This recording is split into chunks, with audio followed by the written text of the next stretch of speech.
Vous développez un SaaS ou vous avez déjà un projet SaaS, mais dans vos workflows IA, vous manquez potentiellement parfois de structure, vous y voyez flou, ou tout simplement vous ne savez pas comment y faire. J'ai la solution pour vous. Bonjour à tous les amis et bienvenue dans cette nouvelle vidéo. Alors aujourd'hui, on va parler un petit peu de workflow, de IA et forcément du coup de SaaS.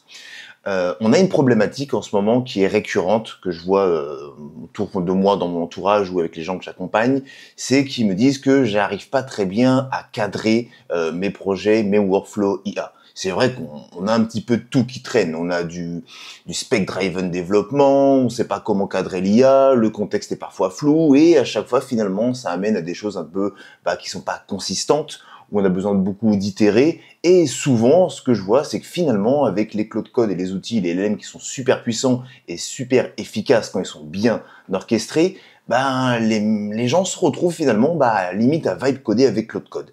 Et ça, c'est pas une bonne pratique.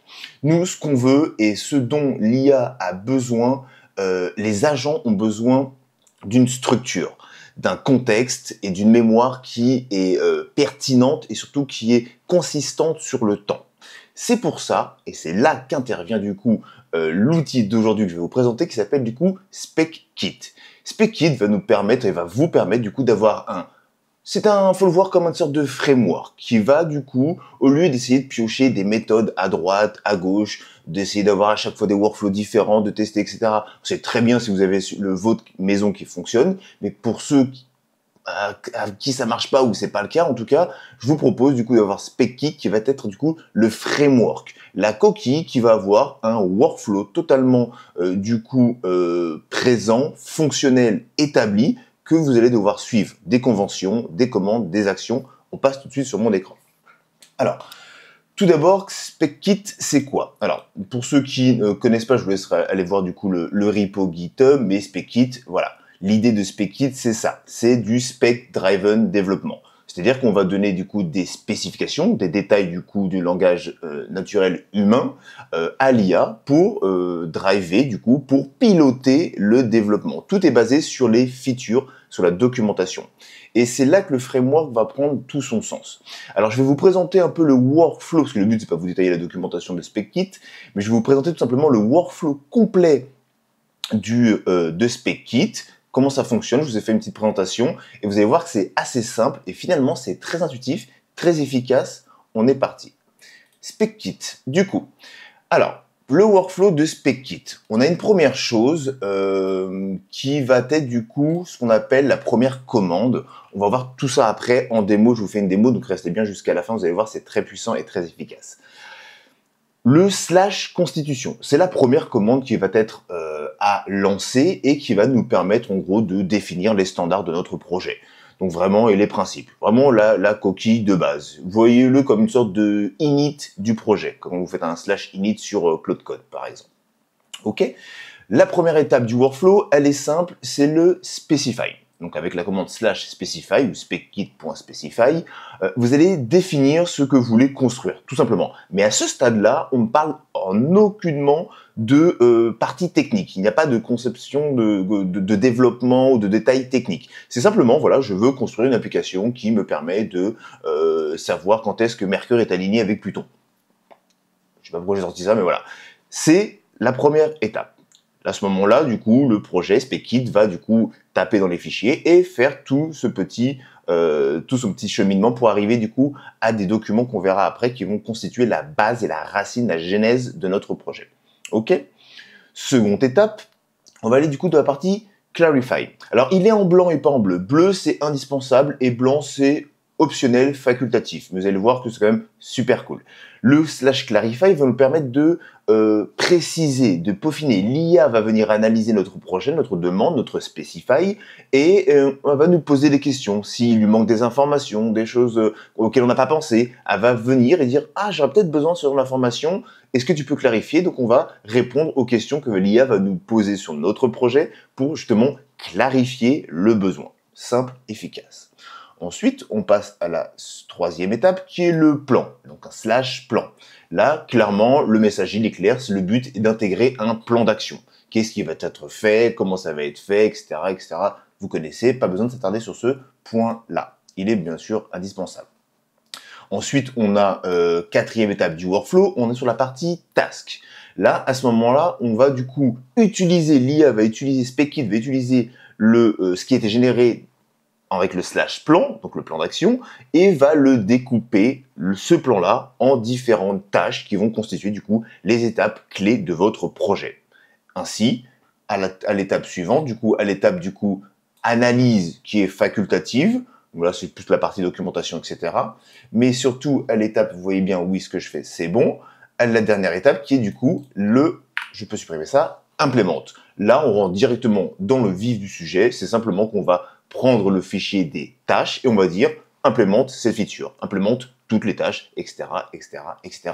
Suite à ça, du coup, le workflow est fait comme ceci. Si j'arrête de zoomer, ça serait mieux. Et là, derrière, ensuite, on peut du coup penser à faire soit une pull request et du coup, bien entendu, derrière, une merge. Donc, ça, c'est le workflow. On voit bien que ça boucle. Pourquoi? Parce qu'à chaque fois, on part de l'étape numéro 1, on va jusqu'à la fin et ensuite on perd, on merge. Bien entendu, si le projet n'évolue pas, ne change pas, ou il n'y a pas de modification majeure en termes de tâches, de plans ou de nouvelles features, on s'arrête uniquement et on part. Le nouveau point de départ sera plan. Développement à la feature 1. Développement, test. Bien entendu, je l'ai marqué lancer les tâches et les tests. Boum, PR, merge. Feature numéro 2, implémentation, test, PR, merge, ainsi de suite, ainsi de suite, ainsi de suite. Voilà un peu pour la partie du coup comment le workflow fonctionne et comment il est présenté et comment le framework est constitué. Maintenant, on va passer du coup sur VS Code. Alors, sur VS Code, là, nous, pour l'exemple, je suis dans le dossier SpecKit de YouTube. SpecKit, c'est bon. Je vais me créer tout simplement un petit fichier, un petit projet Next.js, tout simplement juste pour la démo, peu importe. Ça fonctionne. Si vous avez déjà un projet qui est en place, on va le voir. Je vais vous montrer toutes les méthodologies. Alors, il me demande le nom de mon projet. Donc, je vais marquer SaaS démo-YouTube. Est-ce que vous utilisez tous les trucs par défaut? Oui, on met tout par défaut. Le but de la démo, c'est d'aller rapidement et de ne pas perdre de temps. Pour ce faire, avant de commencer tout de même, il vous faut du coup un prérequis. SpecKit est installable du coup soit par commande. Alors là, je suis sur Windows, donc moi je l'ai installé via PowerShell, mais vous pouvez tout simplement, si je vais ici, vous allez sur la documentation, le lien dans la description ou est sur le repo ici directement, vous avez tous les liens qui sont disponibles. Vous pouvez du coup tout simplement, ils le disent, soit vous l'installez de manière globale ou soit en one time. Pour le coup, dans tous les cas, ça utilise l'outil UV. Et pour ce faire, pour lancer les commandes qui commencent par UV, il faut quoi? UVX, il faut du coup l'outil UV. L'outil UV est installable soit sur Mac, soit sur Windows. Vous suivez la documentation, c'est très simple, c'est une ligne de commande à copier et à coller. Cependant, moi j'ai été amené à rencontrer une petite erreur. Si parfois il y a un bug sur, comment dirais-je, dans votre terminal VS Code, les commandes, même après reboot et tout, les commandes ne sont pas forcément accessibles. À ce moment-là, il y a juste une petite commande que je mettrai dans la description à coller ou qui est retrouvable dans tous les cas, si vous demandez à l'IA, vous le faire, pour simplement lier la variable système à votre environnement. Pas de souci, vous avez compris un peu technique, c'est fait. On revient du coup à notre démo. Du coup, j'ai créé mon dossier Next.js. Alors, je vais simplement réouvrir un fichier, mon dossier carrément comme ça, j'aime bien l'avoir directement. Et on est parti. Alors, on va ouvrir tout simplement un nouveau terminal et on va commencer direct. Mon projet Next.js, tout frais, tout propre, est créé. Encore une fois, si vous avez déjà un projet, il n'y a pas de souci. À partir de là, moi, qu'est-ce qui va se passer? Je vais du coup devoir initialiser le SpecKit. Pour ce faire, on regarde la documentation. Ici, je vais utiliser moi du coup cette commande-là, du coup qui est en one-time usage. Ok, donc c'est simplement cette commande-là avec init project name. Bon, nous c'est assez simple dans tous les cas. On va regarder ça. Je vais prendre cette commande-là, je vais la copier ici. J'ai mis donc specify init point. Point, c'est qu'en gros c'est dans le dossier actuellement qu'il faut lancer ça. C'est pour ça. Je lance SpecKit. Ça tourne, c'est bon, ça y est, je suis du coup dans GitHub SpecKit Specify. Il me dit que mon dossier est déjà présent, il y a déjà des éléments dedans, pas de souci, pas présent. Là, on commence du coup à rentrer dans la configuration. Alors, en fonction de ce que vous utilisez comme LLM. Claude Code, Gemini, OpenCode, Codex, peu importe ce que vous utilisez, il est compatible, et c'est ça la puissance, avec tout. Cette étape sert en gros à dire, ok, tu utilises quel modèle, quel outil pour développer, quel CLI par exemple, pour que je te donne les bonnes commandes et que je te crée les bons fichiers. Nous, on est du coup sur Claude Code. Je vais faire du coup Claude Code. Est-ce que j'utilise du PowerShell ou du Bash? Moi, je préfère Bash, mais vous pouvez mettre ce que vous voulez. Dans tous les cas, si vous êtes sur Mac, ça sera aussi du Bash. On met sur Bash. Il fait toute sa petite tambouille. C'est bon, c'est terminé. Là, on voit qu'il nous a fait que tout est prêt. Vous pouvez commencer à utiliser toutes les commandes avec votre agent IA, Constitution, Specify, Plan, Task, Implement. Vous avez vu, c'est des choses, je n'ai rien inventé. C'est tout simplement ni plus ni moins le workflow. Specify, Clarify, Plan, Task, Analyse, il l'a pas marqué, Implement. Voilà, on est OK là-dessus. Donc maintenant que ça c'est fait, j'ai lancé tout ça, j'ai choisi mon petit LLM, il n'y a pas de souci. Je vais faire du coup, je vais lancer mon Claude Code. Claude Code est lancé. Première chose à faire avec Claude Code, on va faire un petit /init. On va initialiser le projet pour dire à Claude, ok, bon bah, qu'il ait quand même du contexte. On sait très bien que dans tous les cas, Claude Code aime bien avoir du coup son contexte et il passe du coup par le fichier claude.md. Donc je lance mon init. En attendant, on voit bien que directement avec l'installation de SpecKit, on a plusieurs dossiers qui sont déjà présents. On a déjà un point Claude et un nouveau dossier qui est point .specify. Ce point .specify, à l'intérieur, il y a plusieurs choses. Alors, il y a le dossier du coup memory qui contient du coup un fichier qui s'appelle constitution.md. Ce fichier-là, en ce moment, c'est juste un template de constitution, mais ça va être du coup, comme son nom l'indique, la mémoire du projet. Et c'est c'est ce fichier-là qui va être agrémenté au moment où on va faire la commande du coup /constitution. Ça va être vraiment les principes de base. C'est un petit peu son Claude.md à lui, tout simplement. Mais c'est aussi la mémoire perpétuelle. On va l'initialiser, mais bien entendu, c'est modifiable, ça doit être modifié en fonction de l'évolution du projet, des différents principes, il y a des choses qui sont ajoutées ou il y a des changements de direction. Ok, donc là il me dit que du coup le fichier Claude Code a été généré. On voit bien que j'ai un Claude.md. Dedans, bien entendu, rien de spécial. J'ai une app Next.js toute simple, donc on voit il a fait l'analyse, pas de souci, simple et efficace. Ensuite, dans le dossier, pour revenir du coup au point Specify, j'ai un dossier qui s'appelle Script. C'est ni plus ni moins, vous n'avez pas besoin de vous en soucier. J'ai choisi Bash, ça serait marqué PowerShell si j'avais choisi PowerShell. C'est ni plus, je vais zoomer, ça sera peut-être mieux pour vous. C'est ni plus ni moins qu'en gros, du coup, toutes les commandes que l'outil peut lancer pour pouvoir du coup réaliser les différentes actions. Et ensuite, dedans, on a un fichier template. Pareil, on s'en soucie pas. C'est ni plus ni moins l'organisation, c'est dans ce fichier-là que l'IA va utiliser, qui sont déjà configurés, qui sont déjà dans le framework, pour pouvoir permettre d'avancer.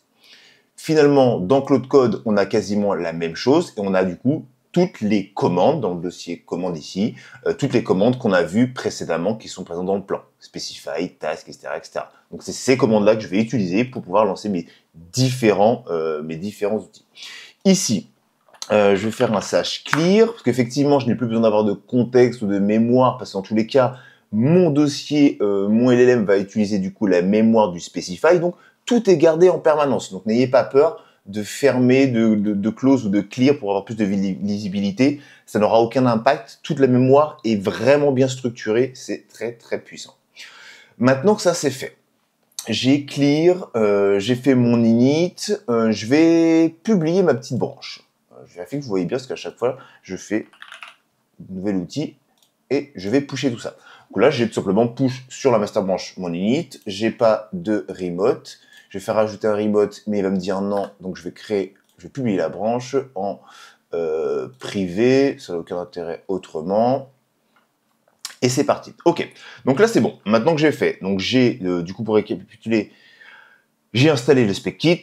J'ai fait un init. Maintenant, on va du coup passer directement à la partie SpecKit. On va commencer à rentrer dans le vif du sujet et attaquer la première étape du workflow, qui est du coup le Specify.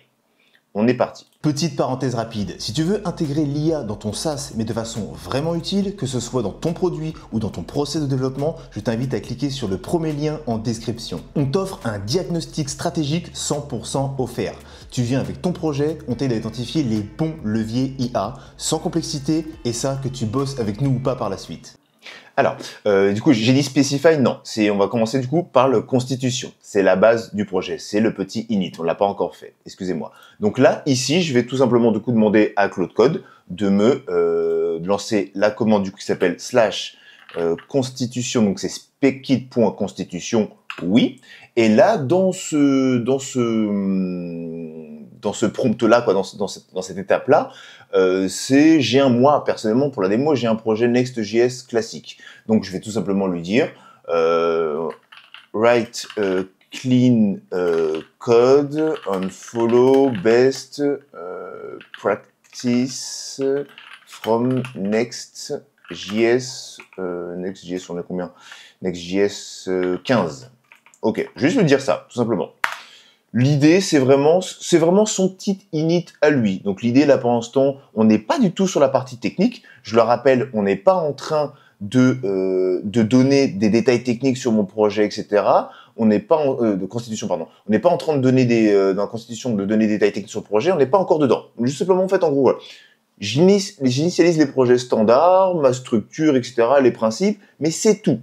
Derrière, on va lancer la commande specify, où là, on va parler du projet, mais encore une fois, sans parler de détails techniques de dev. Typiquement, on s'en fout de savoir quelle base de données, la techno, bon, ça, il l'a, etc. Mais savoir est-ce qu'on fait du local storage ou pas, ou est-ce qu'on utilise du soupape. Ça, on donnera aucun, à ce moment-là, on donne rien. C'est après qu'on va pouvoir, du coup, rentrer dans le vif du sujet. Et vous allez voir, c'est step by step. Donc là, il est en train du coup de faire le petit constitution file. Ok, ça y est, il a terminé le fichier constitution. Donc maintenant, si je me rends dans le fichier constitution, on voit bien que je n'ai plus le template initial, mais que j'ai bien du coup mes fichiers à moi. Donc ça, c'est des mots YouTube constitution avec les requirements, etc. Il a fait tout ce qu'il fallait au niveau des points de vue techniques. En tout cas, il a déduit des choses. Pas de souci, on est bon. Ce n'est plus le template, ça a fonctionné. Maintenant, on va passer du coup à l'autre étape, le specify. Juste avant, je vais tout simplement merger ça, parce que vous allez voir du coup là, je vais mettre constitution step. On va mettre ça comme ça et on va pusher ça. Comme ça, on garde la branche master qui est clean et on enchaîne sur la suite. Là, je vais clear encore une fois mon CLI. Et là, cette fois-ci, je vais faire du coup un specify. On le rappelle, le workflow, vous l'avez sous les yeux, ça va être ça, specify, plan, task, implement. Ok. Du coup, là, je vais faire un specit specify. Oui. Là, à ce moment-là, du coup, effectivement, on va commencer à parler de votre projet. Donc, specify, ça veut dire, c'est quoi ton projet? Qu'est-ce que tu veux construire?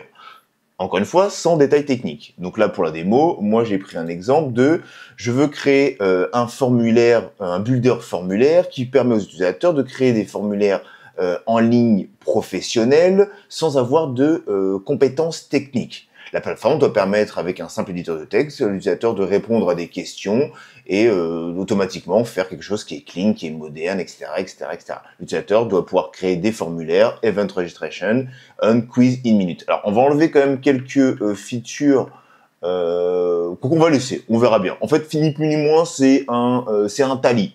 C'est un tally-like, on va pas se mentir. Moi, je vais faire ça comme specify. Je lance du coup la commande et je le laisse travailler. Et à ce moment-là, il va commencer du coup à me construire des choses et à me poser des trucs. Alors, je suis pas en permission truc, donc je vais devoir accepter à chaque fois. Je reviens dès que c'est terminé.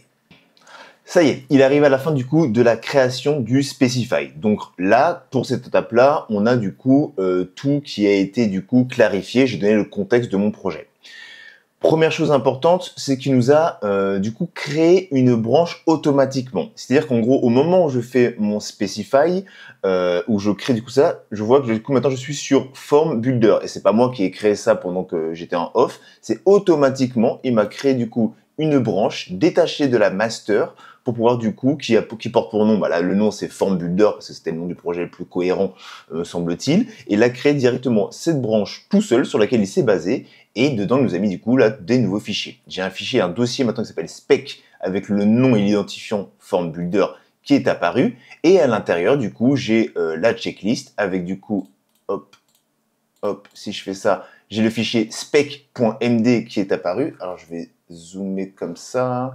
Je vais juste baisser un petit peu ça pour que vous voyez mieux dans l'idée. Mais en gros, on voit bien que du coup, j'ai un fichier spec, donc les feature specification pour le spec folder, et là, il a tout identifié, etc. L'input, ce que veut faire l'utilisateur, les priorities, les acceptance scénarios, le user story 1, 2, 3, 4, etc. Tout a été automatiquement généré de façon perfecte, et comme dirait l'autre, picobello. Ensuite, on a quoi? On a dans le dossier checklist, on a un requirement.md qui a été du coup généré, où là, à l'intérieur, j'ai le content quality avec toutes les checkbox. En fait, c'est son petit fichier à lui de tracking pour savoir si tout est OK. C'est pour ça qu'il m'a posé une question pour valider ou non ce qui a besoin d'être clarifié ou pas. Et on voit que tout était fait. Toutes les fonctions requirement ont clairement un acceptance criteria qui est clair. User scenario cover primary flow, oui. Feature meet user, en fait tout est coché, donc c'est qu'il a été pris en compte ou que ça a été considéré, donc on est bon. Suite à ça, donc là on est bon, là je vais faire un /clear pour vider tout ça. Dans ma branche ici, je vais mettre du coup ma branche s'appelle form builder, mais j'ai fait un specify dessus step. Je vais la laisser comme ça et je vais push et on va rester du coup sur cette branche là. Je n'ai pas de branche remote forcément et il va me dire oui, c'est bon. Ok. Donc à présent, maintenant qu'on a terminé ça, donc j'ai fait la constitution, j'ai specify. Du coup, si on retourne sur notre workflow, maintenant je vais faire l'étape de clarification. Potentiellement, il y a des choses auxquelles je n'ai pas pensé ou que l'IA va me dire, en gros, tiens, t'as oublié de parler de ça. Donc on va voir ça. On va faire du coup du clarify. Donc speckit clarify. Et là, j'ai tout simplement besoin de lancer cette commande. Qu'est-ce qui va se passer? Il va utiliser du coup speckit dans son workflow, va analyser l'ensemble de notre projet et va nous dire, oui je veux bien, va nous dire en gros, ok, par contre, typiquement pour la partie authentification, je n'avais pas la réponse. Comment l'user est authentifié? C'est quelque chose que je n'avais pas précisé. Automatiquement, il me l'a demandé. Là, on va voir si tout est clair pour lui ou si potentiellement j'ai oublié quelque chose qui aurait besoin d'être spécifié pour que le développement se passe bien. Et là, on voit que déjà j'ai une question. Alors, les specs mention Anonymous from creation with data storage in browser local storage or temporary server sessions. Les deux approches peuvent avoir différentes implications pour la persistance, le partage et la récupération des données. Il me recommande l'option B, qui est le Server Side with Session Tracking, et me dit du coup, ok, quelle est ta réponse? Qu'est-ce que tu veux faire? Option A, du pur client side, donc le formulaire est stocké uniquement dans local storage, les URL, les points statement, etc. Il me propose plusieurs options. Il a besoin d'avoir cette spécificité et cette spécification pour que ce soit cohérent pour lui, pour qu'on n'oublie rien. Donc là, vous commencez déjà à voir la force du truc. Parce que des fois, moi, quand je pense à des choses, vous avez fait vos critères, etc., votre projet, mais c'est vrai que j'ai pas pensé à ça. Et là, grâce à ce workflow, déjà, ça, c'est game changer, je trouve. Bon, là, moi, pour des logiques classiques, je vais faire la réponse A du pur client side. Tout est dans le local storage, on s'en fiche totalement. De toute façon, le projet ne verra pas le jour, c'est une simple simulation, donc ça n'a strictement aucune espèce d'importance. Donc, je vais répondre du coup par du A. Il me dit qu'il a compris, mon choix, etc. Il fait la modification, et du coup, dans le spec.md, là où j'ai toutes les spécifications, il va mettre à jour ce fichier-là, pour lui dire, ok, maintenant c'est vraiment stocké en local storage, me pose plus la question, on continue, on avance. Ok. Ensuite, qu'est-ce qui se passe ici? Il est en train de bosser, on va le laisser. L'idéal quand même, ce que j'aurais dû faire, c'est de passer Cloud Code en Dangerous Permission Skip pour éviter qu'il me prompte à chaque fois. Mais dans tous les cas, moi je mets oui à tout ce qu'il me demande, que ça suit le workflow, donc il n'y a pas de problème pour ça. Ok, il a terminé du coup la partie Clarify, j'ai push, j'ai clear, tout est ok. Si on récupère notre workflow, on est sur la partie, cette fois-ci sur la step plan, où là on va commencer à rentrer dans le vif du sujet et à intégrer du coup le plan d'action. Alors pour ce faire, je vais faire du coup un /plan, speckit plan, et ici à ce moment-là, alors soit on peut l'exécuter tout seul, et du coup on le laisse planifier avec toutes les requirements et toutes les specs qu'on lui a donné, soit si on veut encore spécifier quelque chose, on pourrait. Par exemple, moi là je suis sur mon projet Next.js, là j'ai pas l'authentification, mais je pense à ça, je vais utiliser BetterHost, librairie précise, je veux spécifier quelque chose, faut pas hésiter, c'est à cette étape-là qu'on peut le dire si on l'a pas fait.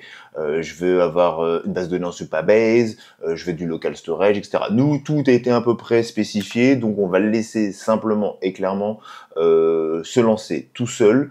Et on va voir ce que ça va donner, mais normalement on est censé du coup avoir un plan d'action, et on voit que pendant que je suis en train de parler, de raconter ma vie, que ça commence déjà à se créer. Et là, alors on va le laisser comme finir de travailler, mais on peut quand même déjà commencer à regarder ce qui se passe au niveau de l'implémentation du plan de la feature, comment ça se passe au niveau du plan. On voit qu'en gros on a une implémentation plan, donc le nom de la feature, une branche qui va récupérer le feature name, la date, le link, etc. Il va faire tout un mécanisme qui sera vraiment propre et vraiment carré et vraiment bien encadré. C'est pour ça qu'en gros, le workflow est vraiment puissant quand vous n'avez pas de cadre, vous ne savez pas comment faire, vous n'avez pas les compétences pour créer un workflow sur mesure. Et c'est vrai que créer un workflow sur mesure, ça demande du temps, de l'investissement et surtout énormément d'itérations pour arriver à quelque chose qui est consistant de projet en projet. Et c'est la réponse à cette problématique-là que nous apporte du coup SpecKit. Donc surtout, ne vous en privez pas pour l'utiliser, c'est vraiment extrêmement puissant. Et honnêtement, vous ne pouvez pas vous louper dans le workflow de votre IA développement, de votre développement assisté par IA, ou même dans votre vibe coding. Ça pourrait marcher honnêtement en utilisant du coup SpecKit. Alors bien entendu, j'en ai déjà parlé sur pas mal de vidéos, mais je n'ai pas encore fait de vidéo effectivement sur celle-ci, sur une autre méthode qui là s'appelle le BIMAD, qui est plus du coup orienté entreprise, gros projet, grosse structure, parce qu'effectivement là sur ce type d'outils, donc SpecKit, c'est vraiment voilà, vous êtes développeur solo, 2, 3, etc., mais vous n'êtes pas à une échelle d'entreprise, ou en tout cas ce n'est pas un projet qui demande une grosse infrastructure ou de grosses, je vais valider pendant que je raconte ma vie, de grosses organisations, une grosse base. Ça n'a pas d'intérêt, c'est prendre un bazooka pour tuer une mouche. C'est vrai que cette méthode-là est très bien pour, je pense, 90% de mon audience, ou 99 même % de mon audience, mais effectivement, quand on est sur des projets un peu plus, qui demandent de la sécurité, un peu plus solide, qui demandent une organisation, en fin de compte, si dans votre projet, vous avez besoin, vous commencez déjà à parler, vous avez besoin d'un architecte cloud, d'un DevOps, d'un PM, d'un graphiste, d'un designer, de tous ces métiers-là, ils sont indispensables à la réalisation du projet. Là, à ce moment-là, il faut oublier SpecKit et commencer à passer sur des méthodes bien plus solides, bien plus encadrées et encore plus dirigées, avec notamment du coup la fameuse méthode BIMAD. Donc c'est une méthode de workflow IA que je vais aborder par la suite, mais qui est très lourde à mettre en place. Donc c'est pour ça que je prends le temps de réaliser la vidéo et de vraiment bien l'appliquer sur un projet à grande ampleur, sinon ça n'a pas de sens. Mais c'est vrai que c'est une méthode du coup dans un workflow IA qu'on va appeler plutôt agile, où vraiment tous les métiers sont impliqués, sont implémentés, interconnectés, et ça se succède dans le développement du coup de votre projet. Ok, donc là, à présent, il a terminé la partie plan. Donc on voit bien que du coup, maintenant dans mon fichier plan.md, qui est du coup dans ma petite branche qui a été créée, j'ai bien un plan d'action qui va être, qui a été du coup implémenté. Alors on voit du coup, il y a les technical context, tout ce qui est machin, le testing. Ce qui est intéressant, c'est que typiquement sur le principe numéro 1, server component first, statut need justification. Donc en gros, il demande il y a des petits points d'alerte, des analyses, etc. Le principe 2, statut compliant, TypeScript 5 with mode already déjà configuré, blablabla. Il met tout son petit plan d'action, le projet structure effectivement. Le source code, repository root, donc tout ça, c'est comment ça va être structuré, comment ça va être orchestré, organisé, c'est parfait. Et là, il continue. Il m'a posé pas mal de petites questions parce qu'en fin de compte, il me demandait des librairies externes, mais ça n'a pas vraiment d'importance. Il me crée du coup, il m'a demandé s'il voulait créer un fichier d'implémentation. Donc on voit qu'il a créé compression implementation. J'avoue que je sais pas qu'est-ce qu'il m'a mis là-dedans. C'est une librairie form URL codec. Donc c'est propre au projet parce que je vais avoir des URL qui sont générées, etc. pour récupérer le formulaire. C'est un peu complexe, etc. Mais dans l'idée, ça a fonctionné. Du coup, le plan est prêt.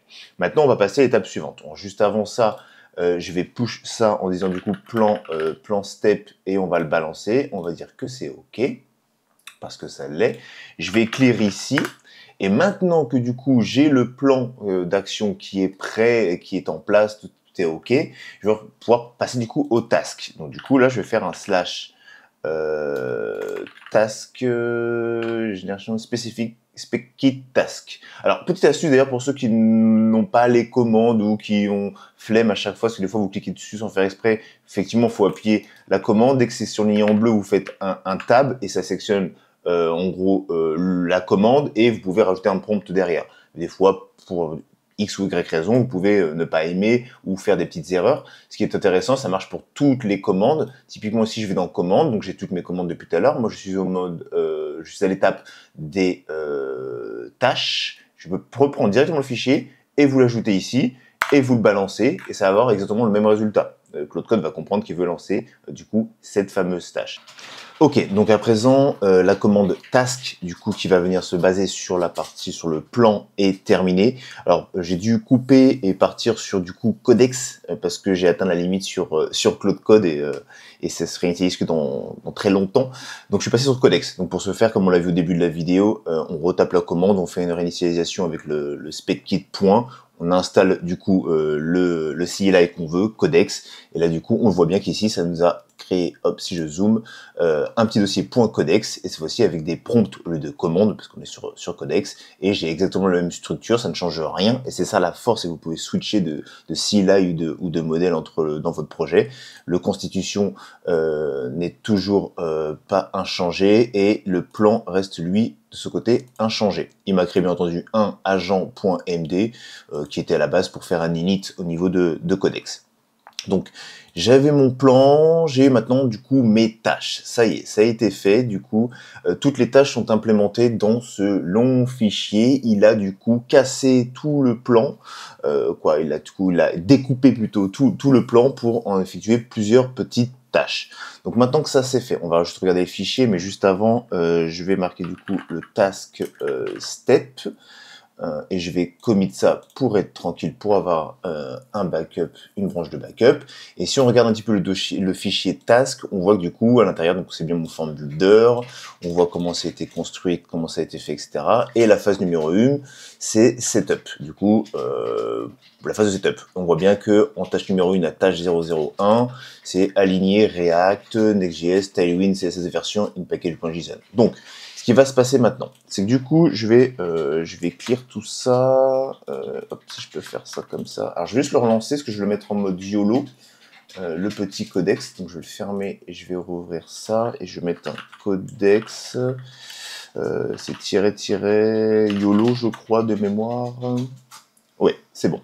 Donc maintenant c'est bon. Donc maintenant ce que je vais faire, c'est que du coup je vais dire, on va passer, si on regarde bien notre workflow initial, on en est aux tâches. L'analyse, on va pas le faire pour l'instant, on va passer directement à l'implémentation pour terminer. Et du coup je vais demander du coup d'implémenter tout simplement une tâche que je vais identifier. Donc on pourrait, là le projet, je me suis mis un petit peu des bâtons dans les roues, ce projet est un peu complexe quand même, refaire un tally, ça demande une grosse structure, c'est un gros projet, donc on voit que rien que les premières tâches, c'est même pas juste fait l'authentification, non, c'est clairement directement, les premières phases plutôt, on rentre rapidement dans le vif du sujet.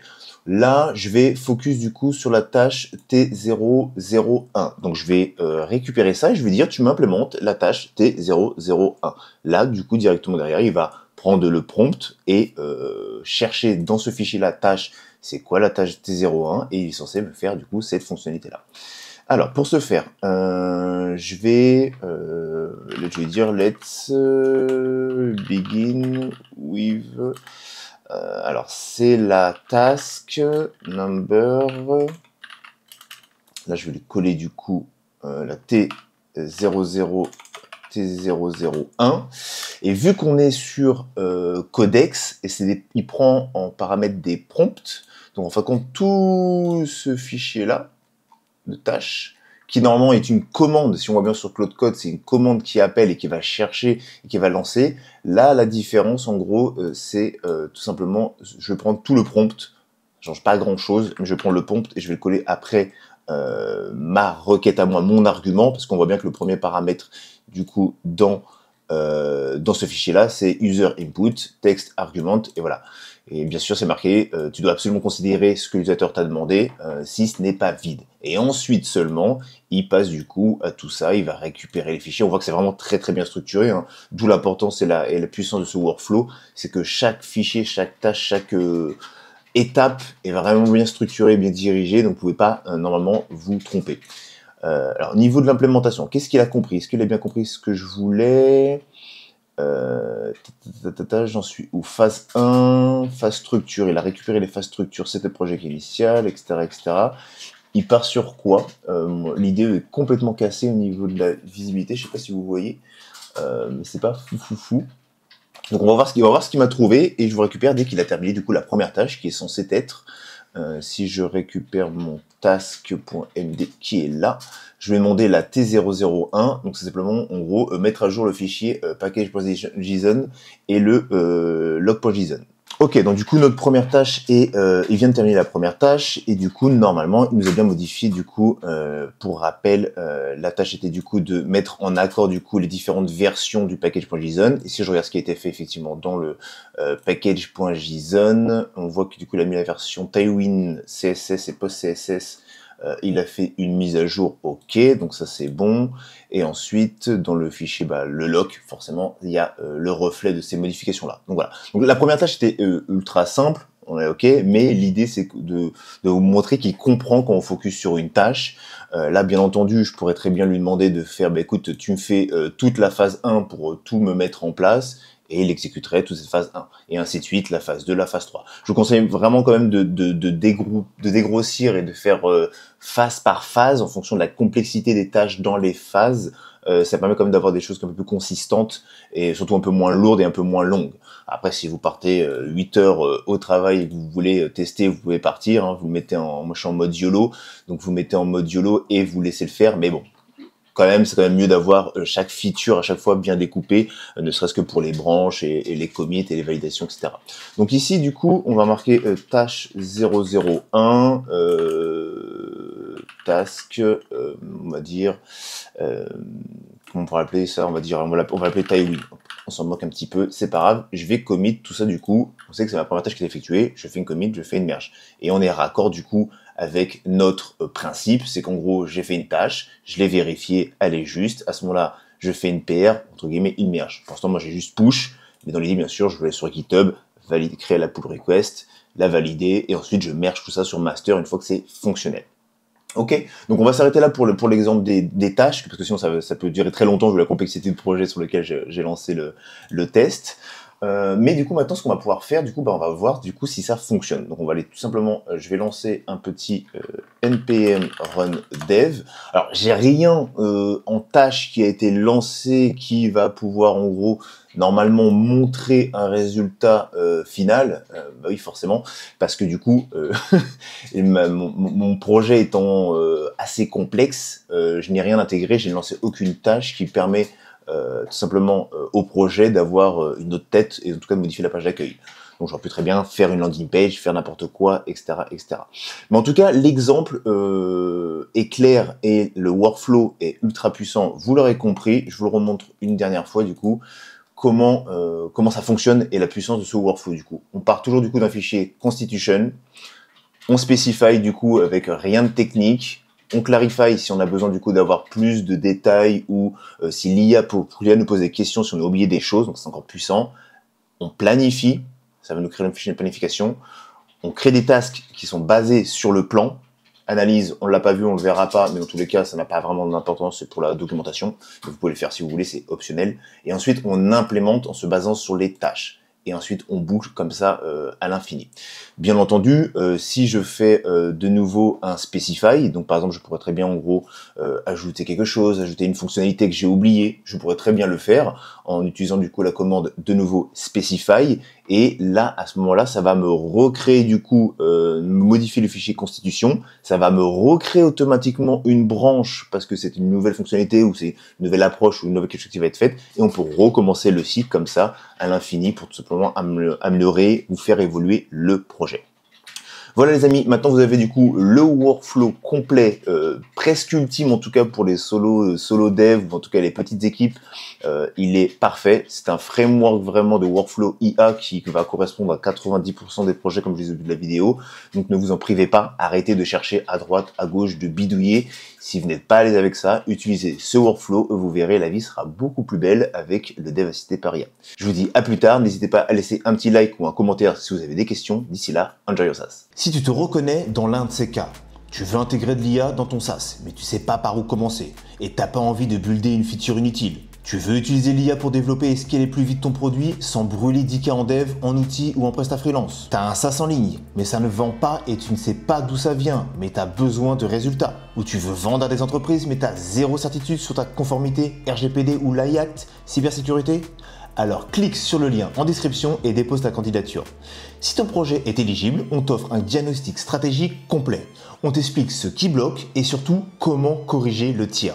Simple, direct, sans détour.